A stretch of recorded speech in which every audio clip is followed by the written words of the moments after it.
Do you want to win $1,200 of marketing for absolutely free? I know you do. This marketing helped my very own brother close 100 deals last year in real estate alone. I want to give you 3 different marketing pieces. I want to give you a social media platform that has thousands of pieces of content for you to share across all your social media channels. Then I want to create for you your very own digital magazine that you can send to your clients. And then third, I'm going to create an email newsletter with local content that your clients and prospects will absolutely love.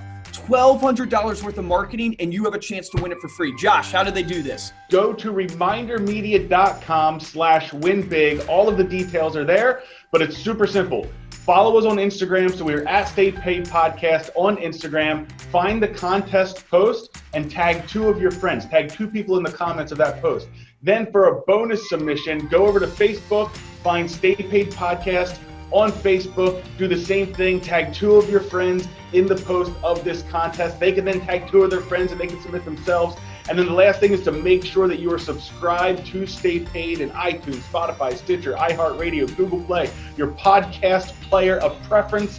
The deadline for this contest is May 31st. It ends on May 31st. We will be announcing the winner on Stay Paid on June 4th. So you have to make sure that you're subscribed to the podcast. And the last thing that we're giving away with this contest isn't just the $1,200 worth of digital marketing, but it's going to be a brand new iPad Air so that you can look at all of your amazing new digital marketing on that. So again, go to remindermedia.com/winbig. Luke, what's the difference between people that win contests and those who don't? People who win contests take action. Take action on that today.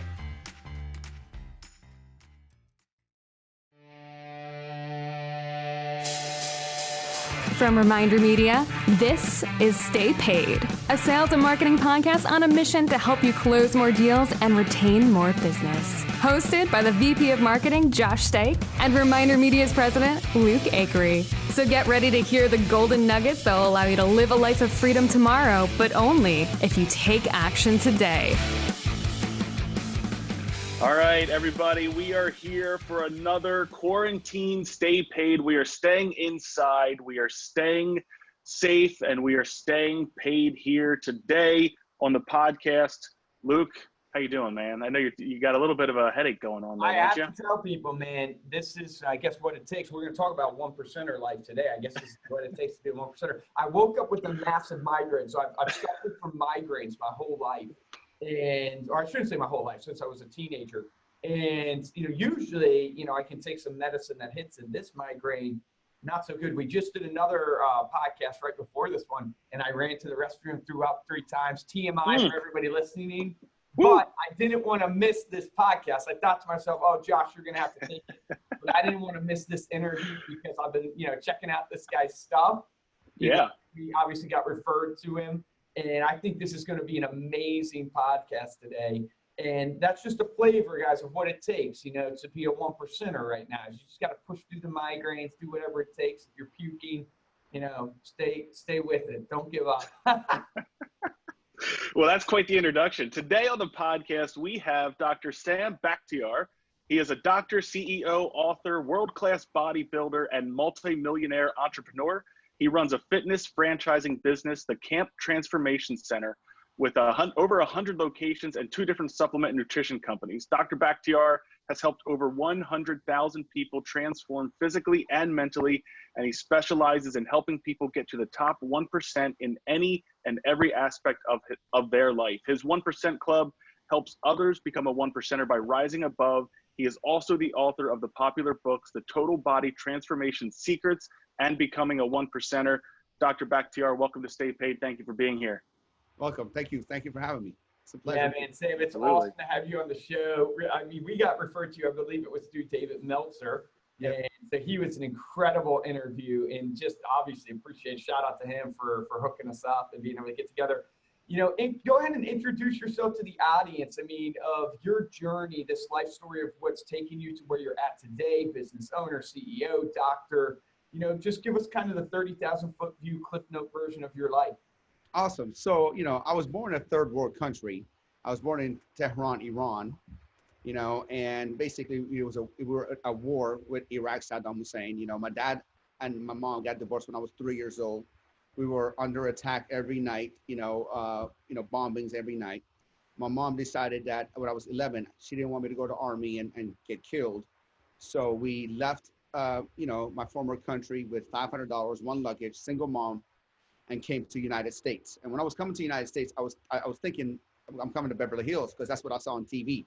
And I saw the shows back then on TV. There were shows like Dallas Dynasty and the A-Team. I think you guys are all too young to remember those. I think you can Google it up, something like that. Thank you, Sam. We appreciate that. You guys are too young, man. But it's like the Kardashians of today, where everybody has mansions and Cadillacs and swimming pools. And I thought that's what I was coming, but they didn't show the really rough neighborhoods in America on TV. So I came to a little town called Sharon, Pennsylvania, which was a steel mill town that all the steel mills shut down. It was 1985, middle of crack cocaine epidemic. And my uncle did what most Middle Easterners do when they first come to this country, open up a convenience store in the worst neighborhood. And so I remember my first impression of America was going to this little town in the worst street called Idaho Street. My uncle had a store, and outside was abandoned buildings, drug dealers, prostitutes, pimps. And that was my first impression of America. Later on, I went to school to try to enroll in 7th grade. I didn't speak the language. I was the only minority in school.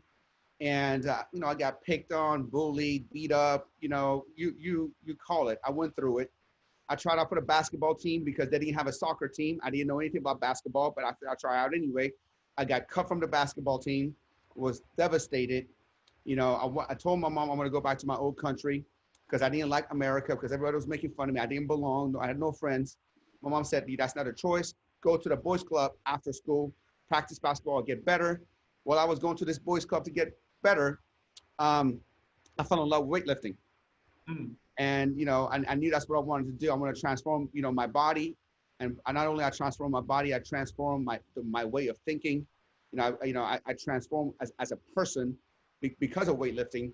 And I knew that's what I want to do the rest of my life. Fast forward, I went to Penn State, graduated with my master's in pre-medicine and nutrition, went to Los Angeles College of Chiropractic, got my doctorate degree. Soon after that, I started my gyms, which right now I'm a CEO of the CAM Transformation Centers, which are 120 locations, in worldwide, and we're here. I own 2 supplement companies, and I love what I do. I love helping people transform, their lives through exercise. What incredible advice, even though maybe your mom didn't mean it as advice at the time, but what an incredible statement. You don't have that option. Go after something to get better.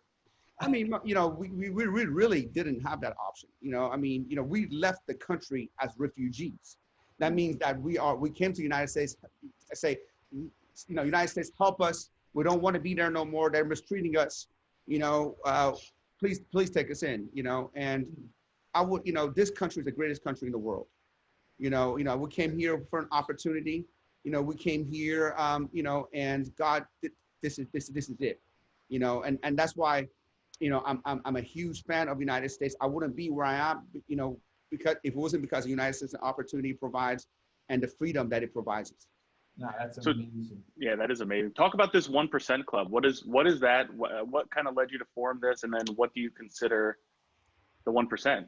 So, my mom at a very young age told me this. Said, Sam, you can be whatever you want to be as long as you're willing to put in the work. And that's always been ingrained to me. Me coming from a very poor background, no dad, single mom, we came to America, we got food stamps, low income housing. I told myself, I don't want that for me growing up. I don't want that for my family. I want to be able to provide for my family. I want to be able to be the provider, the best dad I can be.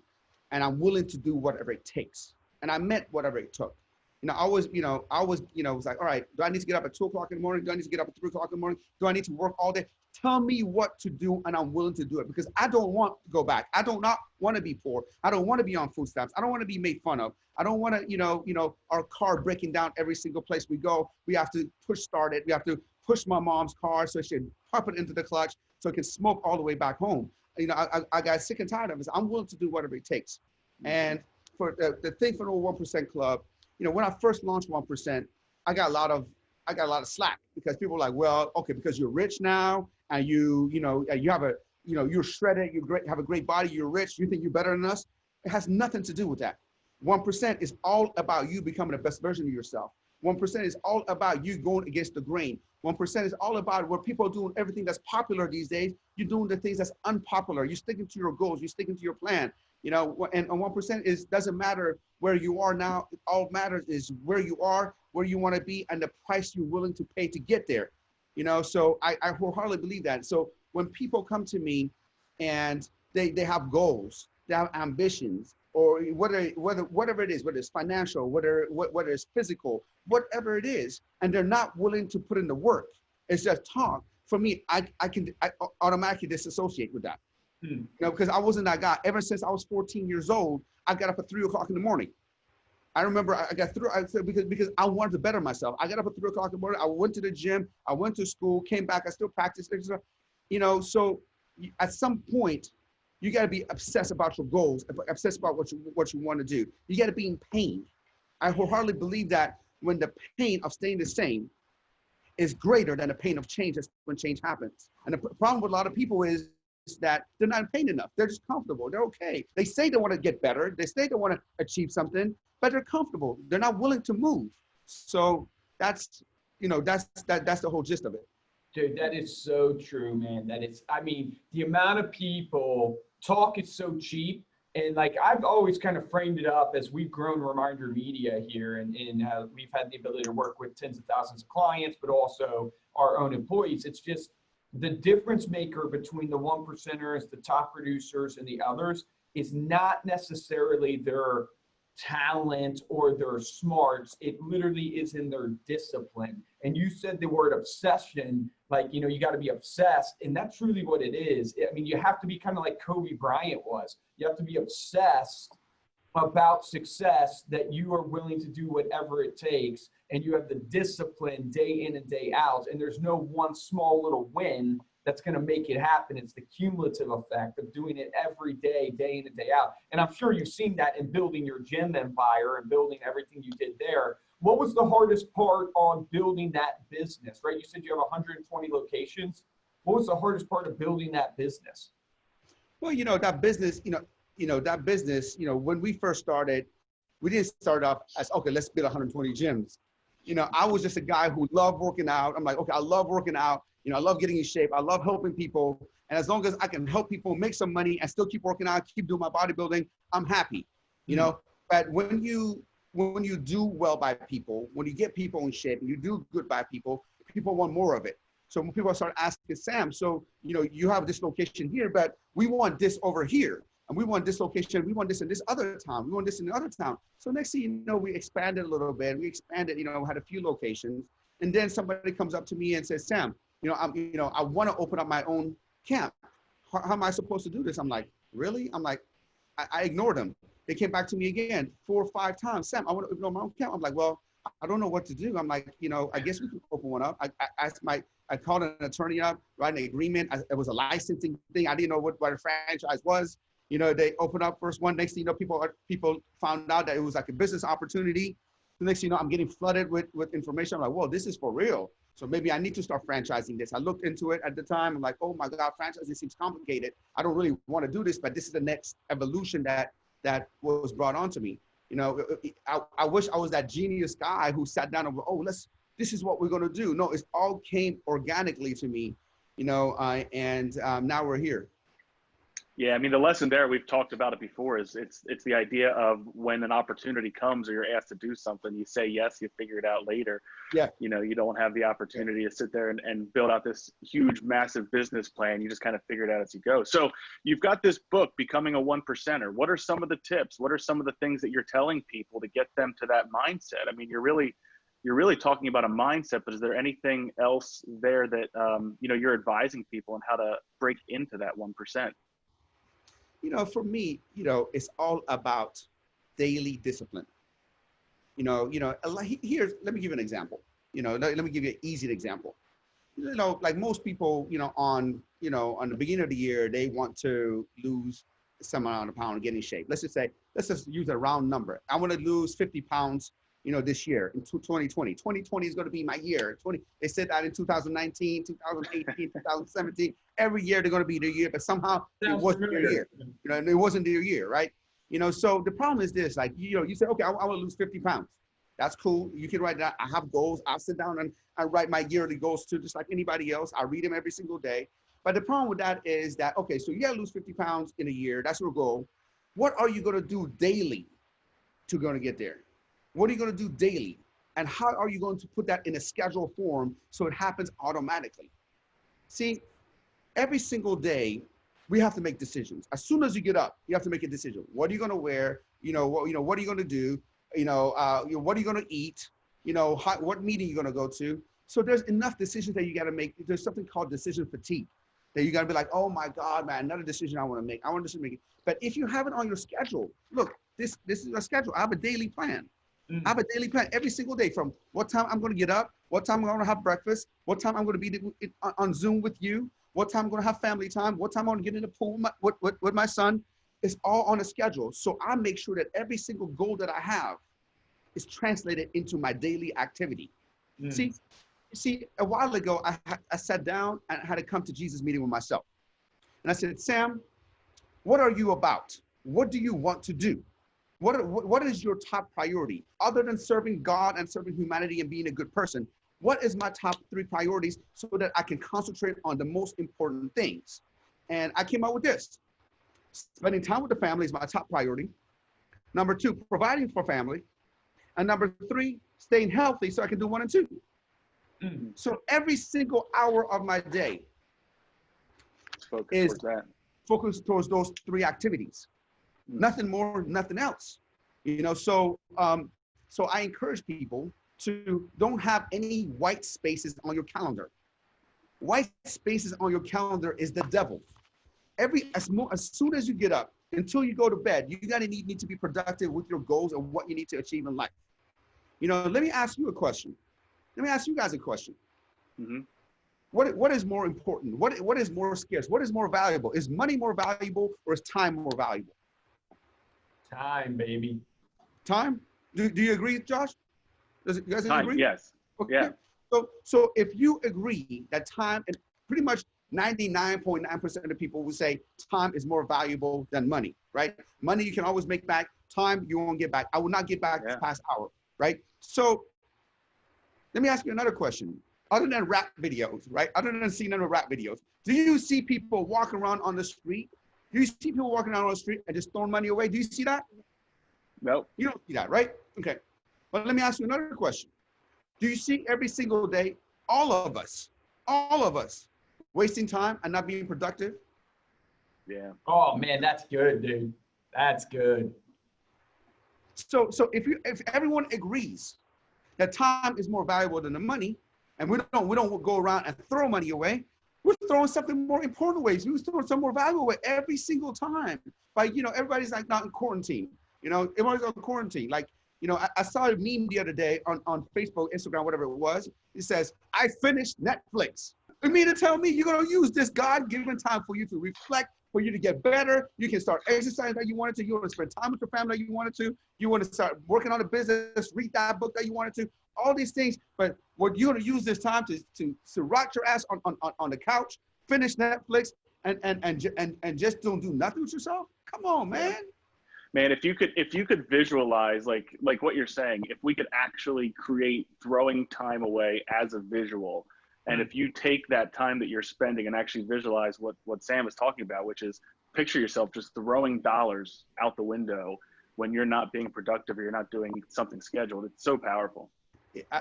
I guard, one of my mentors told me this: guard your time like you guard your children.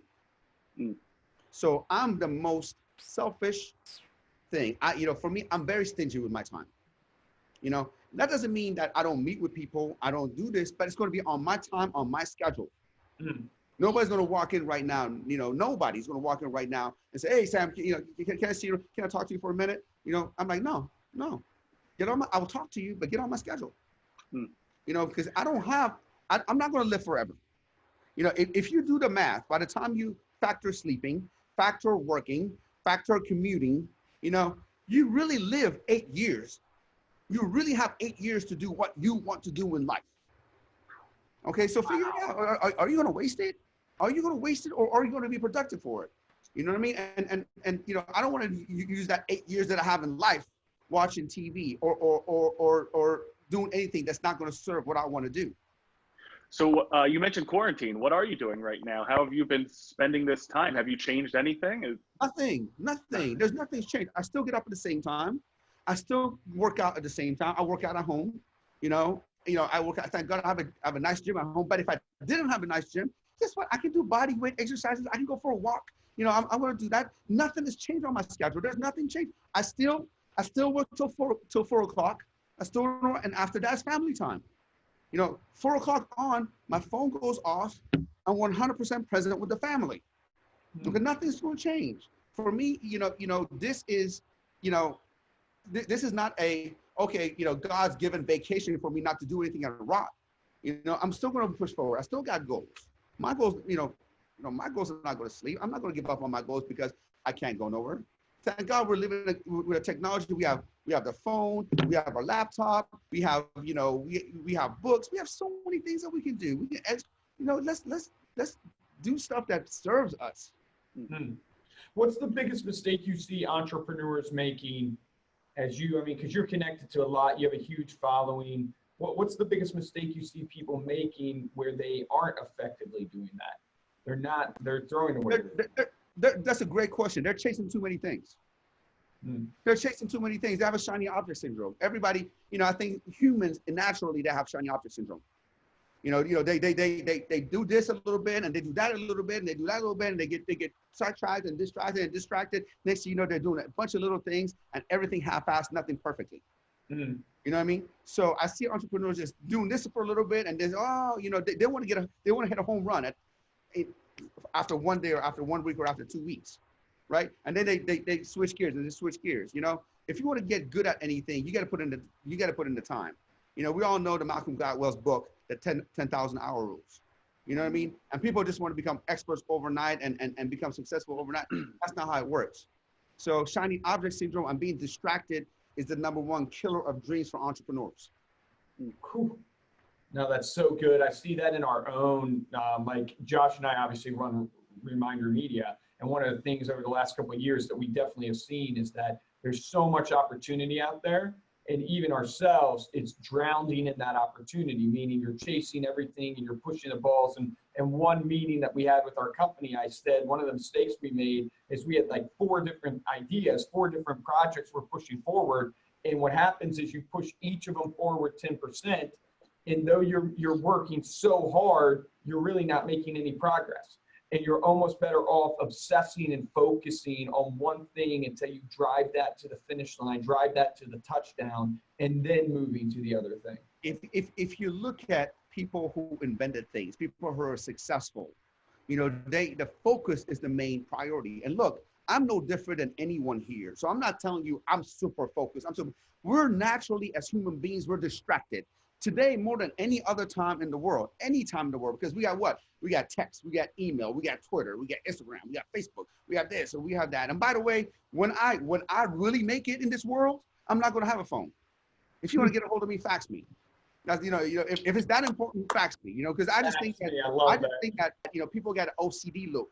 You know, check email, check Instagram, check text. Check this, check that, check this, check that. And they put it down for 5 seconds and pick it back up. Check this, check that, check that. They put it back for 5 seconds. Check this, check that. So I wholeheartedly believe that, you know, like I said, we're distracted naturally. So the best thing for you to do, put down 5 things that you need to get done that day. 3 to 5 things that you need to get done that day. And just be just like me. Like I said, I'm not that smart. I'm not that smart, but I can follow a list. I can follow a list. I get like this. I got a highlighter. That's how dumb I am. I got to highlight it to see what I got done and how I need to move forward. And if I can do it, and anyone can do it, because believe me when I tell you, I'm not the brightest shit in the tool. Hey, man, that's so good. And don't underestimate, people, as you're listening to this, the power of a simple checklist. The power of a simple, our COO, one of the things that makes him so great is he does a checklist every single day for himself.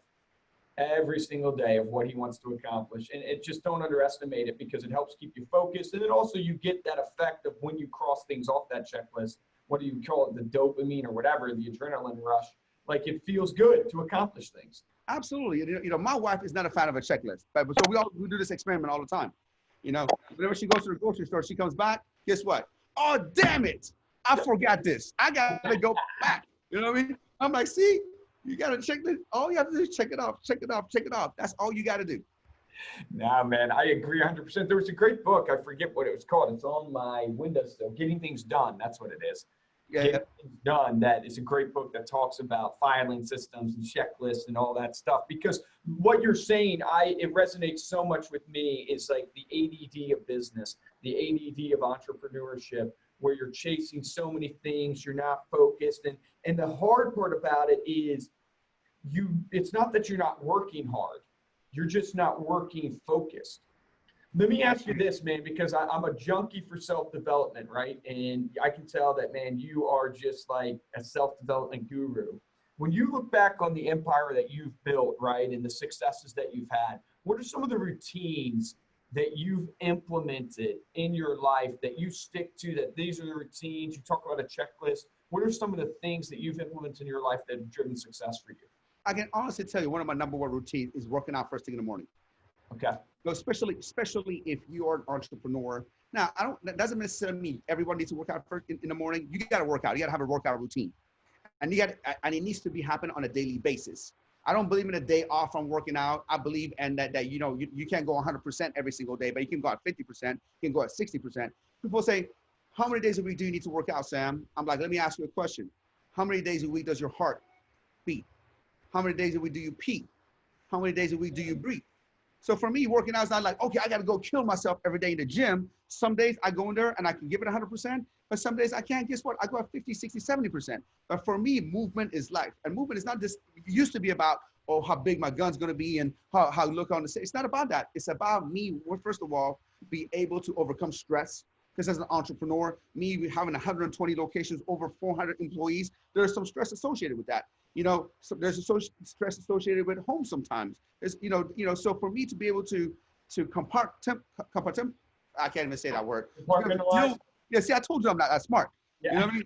You know what I mean? I try to act smart, trying to say the big word, I can't even say it. So for me to be able to cope with stress, for me, I have to be able to exercise. I got to be, for me to be at my peak state, I have to exercise.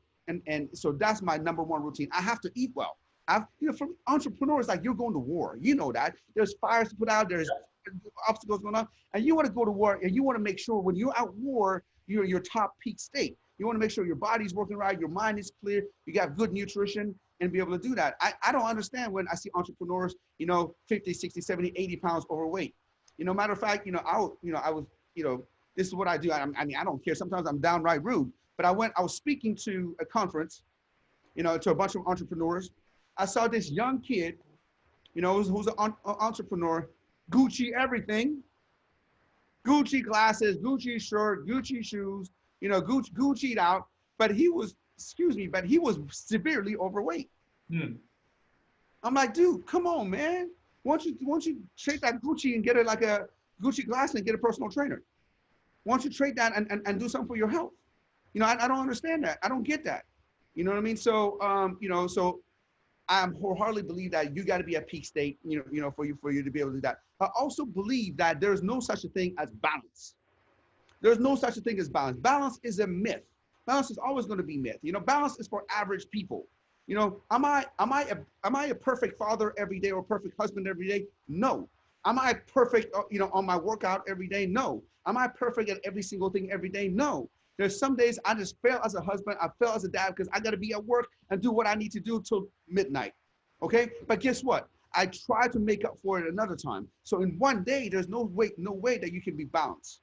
Nobody that ever achieved anything great that was ever in balance. Oh, let me dedicate 2 hours here and 2 hours there and 1 hour here and 1 hour. Oh, I'm balanced. You're going to be broke if you do that. Nobody comes to you. If you were overweight, if you ate junk for the past 5 years, you ate nothing but McDonald's and nothing but fast food, and you were overweight, nobody comes to you and be like, oh, bro, hey, man, you might want to slow this down, man. Like, I think, you got to slow down fast food. You're not exercising. I need you to exercise. Nobody tells you that. But check this out. As soon as you decide to give up that habit and go to the gym every day, what do people do? Oh, bro, you're overdoing it, man. you overdoing it. Nobody goes to the gym 7 days a week. I think you're being That's obsessed so now, crazy. man. That is what Because happens. you're gonna kill yourself, man. Don't do that. No. If you were imbalanced for so long, and now you want to come in twice a week on the gym, that's not good enough. You got to go the other way. It's just like a balance weight. If you've been like this for a while, now you got to go like this for a while to be able to go balance. Everybody, oh, let's just try things slowly. Nobody asked you to eat McDonald's slowly, did they? No. Dude, that's so great, man. That's so great. So what advice would you go back and tell younger Sam? Like, the Sam that was in college and high school, what advice would you give that kid? Bro, let me tell you something, man. I was a knucklehead. I grew up in Sharon, Pennsylvania, and I told you outside the store was pimps, prostitutes, and drug dealers. I grew up in that neighborhood where, I didn't know anything about self-development until I was 32. I didn't start reading books, past college till I was 32 because I wanted to I was like, okay, I'm going to end my bodybuilding career. I got to take this business for real nice. It's not feeding my bodybuilding habit no more, right? So the best advice I can give young entrepreneurs, my old self, is to first surround myself with better people. Surround myself with better people. Surround myself with people I aspire to be. Don't go around, hang around knuckleheads and people who are, not where I want to be. So that's my first advice. And second advice would be, start getting mentorship, start looking for people to help me, and pay to play. Don't go on Instagram like some of these people. I get hundreds of messages. Yo, bro, I need your help. Can you mentor me? Can you do this? Can you do this? No, I don't believe in that. I believe that you got to pay to play in life. You got to have skin in the game. If you don't have skin in the game, if there's no value for you, then you're not going to take it seriously. Nobody takes free advice seriously. So don't go on there now. All of a sudden, that now you want to become an entrepreneur. Now you want to kill it. Now, okay, let me DM all these people. Let me DM Grant Cardone. Let me DM this guy. Let me DM. Hey, dude, help me. No, you got to help yourself. You got to pay to play. Every single year for the past, 15 years, I spend over 6 figures to pay to play. For me to be in the right masterminds, to be around the right people, for me to be able to learn from these people. You know what I mean? And guess what? Every single year, it gives me 10x dividend on it. I can pick up the phone right now and call some of the most greatest minds in business, some of the most greatest minds in marketing, some of the most greatest minds in sales, people in the banking industry, people in the mortgage industry, people in the real estate industry. I have that in my Rolodex, because I paid to play. And I explore everyone, man. Instead of going out there and trying to look good and buy Gucci and trying to have the latest iPhone 15 or the Jordans, man. Go get some mentor, go get some help, read some books, and surround yourself with the right people. That's awesome. That's fantastic. Dr. Bakhtiar, thank you so much for being here. Before we close out, let people know how they can find you. Yeah, so it's really easy to find me, man. I'm Googleable. I think I said that one right. Googleable. You can Google me at Sam Bakhtiar, SAMBAKHTIAR.